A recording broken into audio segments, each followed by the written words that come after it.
नमस्कार दोस्तों, स्वागत है आपका आपके अपने चैनल ए बी मेडिफैक्ट्स में। दोस्तों, आज जिस ड्रग के बारे में आप बात करने जा रहे हैं, जैसा कि आपने थंबनेल पे देख ही लिया है, उसका नाम है डाइसाइक्लोमाइन विद मेफेनेमिक एसिड और डाइसाइक्लोमाइन विद पैरासिटामोल। सबसे पहले तो हम ये जानेंगे कि ये टैबलेट क्यों यूज़ होती है। पेट में दर्द हो रहा हो या क्रैम्प हो रही हो या मसल क्रैम्प हो रहे हो, उसमें ये ड्रग यूज़ होती है। पीरियोडिक पेन जो पीरियड पेन जो लेडीज़ में होती है उसमें यूज़ होती है, और गैस के कारण या इंटेस्टाइनल कॉलिक पेन जिसे बोलते हैं उसमें ये यूज़ होती है, और बच्चों में भी यूज़ होती है। बच्चों में अगर ये ड्रग आप ऐसे नहीं दे सकते, इसके लिए डॉक्टर की पर्ची या उनका एडवाइस लगेगा। तो सबसे पहले बात करेंगे मेंस में ये क्यों यूज़ होती है। मेंस में ये जो फूड पॉइजनिंग हो जाए उसके बाद जो पेन होता है उसमें यूज़ होती है।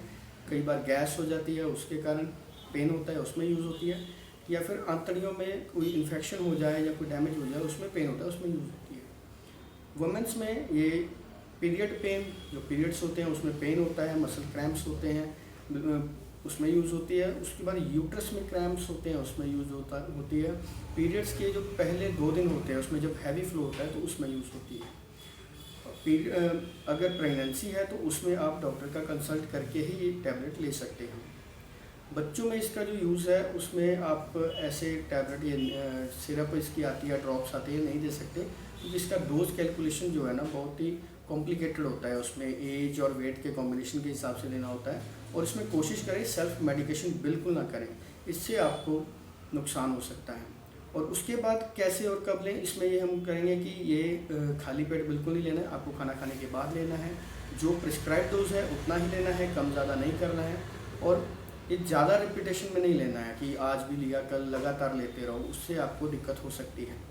साइड इफ़ेक्ट्स में अगर बात करें तो एसिडिटी हो सकती है, नौसिया, वॉमिटिंग हो सकती है, डिजीनेस हो सकती है, चक्कर आ सकती है, वीकनेस फील हो सकती है आपको।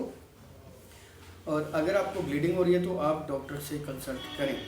और उसके बाद आप कब ना लें, जब आपको पता है कि आपको इस कॉम्बिनेशन से रिएक्शन हो सकती है तो इसको बिल्कुल ना लें।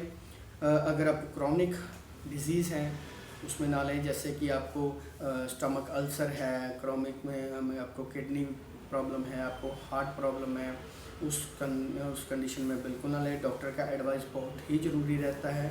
सबसे इम्पॉर्टेंट ये एक पेन रिलीफ है, ये पेन से रिलीफ करे, ये परमानेंट सोल्यूशन नहीं है। और कोई भी ड्रग है उसको लेने से पहले उसके बारे में अच्छी तरीके से जान लीजिए, तभी उसको लीजिए। और इस तरीके की जानकारी के लिए आप फॉलो करिए ए बी मेडिफैक्ट्स 1989। Thank you.